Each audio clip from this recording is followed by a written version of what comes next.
নমস্কার, আপনারা দেখছেন আমার ছোট্ট YouTube channel voice of Anirban. সঙ্গে আমি আপনাদের আপনজন অনির্বাণ চৌধুরী।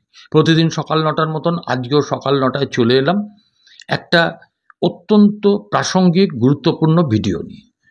আমি আপনাদেরকে প্রত্যেককেই স্বাগত জানাচ্ছি এই ভিডিওয়ে। আপনারা ভিডিওটা স্কিপ না করে, খুব অল্প সময়ের ভিডিও, খুব অনেক বিষয় আছে যেগুলো আমার অন্তত জানা ছিল না, জানি না আপনাদের জানা আছে কিনা।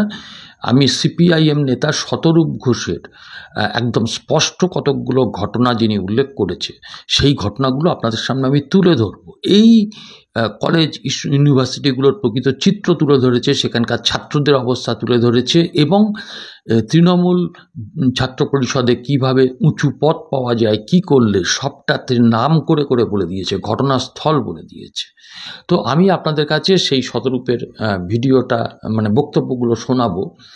তার আগে শুধু আপনাদেরকে বলি যে দেখুন, আমি এটা নিশ্চিত যে এই সাউথ ক্যালকাটা ল কলেজে যে ঘটনা ঘটেছে, নিন্দা জানার তো ভাষা নেই, এবং বুকটা কষ্টে ফেটে যাচ্ছে, কারণ আমার একটি কন্যা সন্তান আছে, আমি কন্যা সন্তানের পিতা।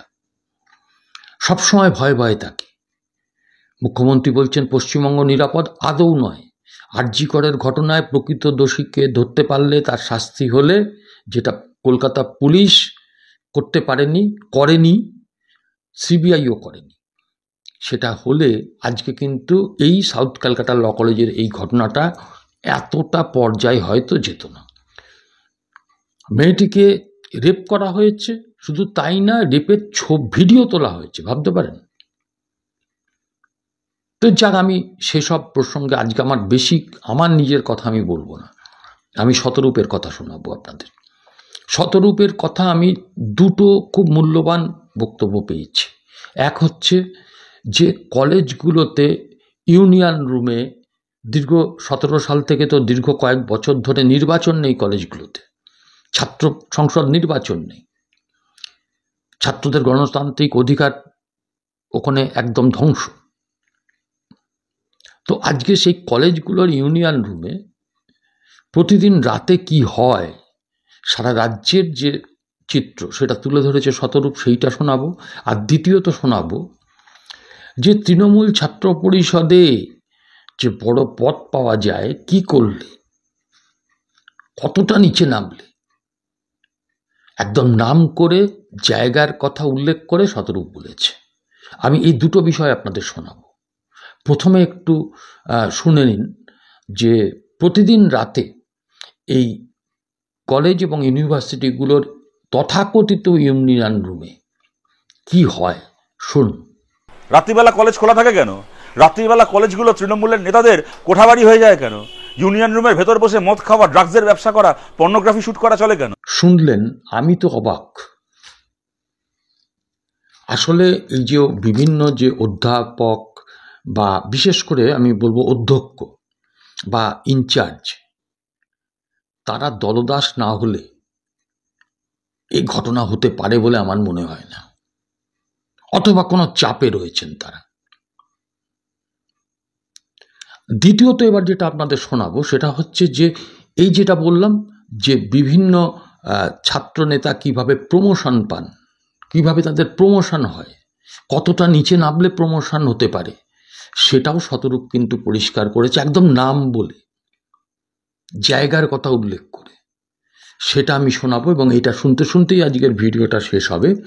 আমি শুধু শতরূপের এই বক্তব্যটা শোনানোর আগে অনুরোধ করি, প্রথম কথা, আপনাদের বক্তব্য আপনারা কমেন্ট সেকশানে লিখবেন যে এই সরকারকে আপনারা আদৌ আর চান কিনা। শুধু লক্ষ্মীর ভাণ্ডার পেয়ে খুশি থাকলে হবে না, এই সরকারকে না সরাতে পারলে যাদের বিশেষ করে কন্যা সন্তান, তাদের কিন্তু রাত্রের ঘুম থাকবে না। সেকেন্ড থিং যেটা হচ্ছে যে আমার এই চ্যানেল, আমি স্পষ্ট কথা বলি, সেই চ্যানেল যদি ভালো লাগে তাহলে অনুগ্রহ করে চ্যানেলটাকে সাবস্ক্রাইব করে পাশের বেল আইকনটাকে প্রেস করে দেবেন, যাতে সর্বাগ্রে আমার ভিডিওগুলো নোটিফিকেশান আপনারা পান। আজকে আমি আর কথা বাড়াবো না, আসুন শতরূপের বক্তব্য দিয়েই আজকের এই এপিসোড শেষ হবে। আবার দেখা হবে পরবর্তী এপিসোডে। সবাই ভালো থাকবেন। আরজি করার সময় আমরা দেখেছিলাম তৃণমূলের নেতা ছাত্রীকে, ফার্স্ট ইয়ারে ছাত্রীকে ডেকে পাঠাচ্ছে হোস্টেলের ঘরে নেচে আমাদের মনোরঞ্জন করতে হবে। এটা হচ্ছে তৃণমূলের ছাত্র নেতা। এর আগে রবীন্দ্র ভারতীতে দেখেছিলাম বাপ্পাদিত্য, টিএমসিপির নেতা, নিজের সংগঠনের একজন ছাত্রীকে সে মোলেস্ট করলো, শ্লীলতাহানি করলো। তারপরে তৃণমূলের পক্ষ থেকে, তৃণমূলের কর্মচারী সংগঠনের পক্ষ থেকে সেই বাপ্পাদিত্যকে স্টুডেন্ট অফ দ্য ইয়ারের পুরস্কার দেওয়া হলো। সে কেন স্টুডেন্ট অফ দ্য ইয়ার? সে ইতিহাসে, ভূগোলে, অঙ্কে, বিজ্ঞানে ভালো না, সে মোলেস্টেশনে ভালো, ভালো মোলেস্ট করতে পারে, ভালো করে শ্লীলতাহানি করতে পারে। ভিডিও প্রকাশিত হয়েছিল ইউনিয়ন রুমের ভেতর, একটা ইউনিভার্সিটির ইউনিয়ন রুমের ভেতর দেওয়ালে মমতা ব্যানার্জির ছবি টাঙানো, তার সামনে খালি গায়ে মদের বোতল নিয়ে নাচছে। এই যোগ্যতায় স্টুডেন্ট অফ দ্য ইয়ার, মাল খেয়ে মমতার ছবির সামনে নাচতে পারে খালি গায়ে, এই যোগ্যতা সে স্টুডেন্ট অফ দ্য ইয়ারের পুরস্কার পেল। একটার পর একটা কলেজে, ইউনিভার্সিটিতে গোটা 10 বছর ধরে, 12 বছর ধরে বাংলায় ভোট হয় না। বিনা ভোটে তৃণমূল কলেজগুলোকে, ইউনিভার্সিটিগুলোকে দখল করে রেখেছে। কোটি কোটি টাকা স্টুডেন্টস ইউনিয়নের নামে, কোটি কোটি টাকা বছর বছর পকেটে ভরছে।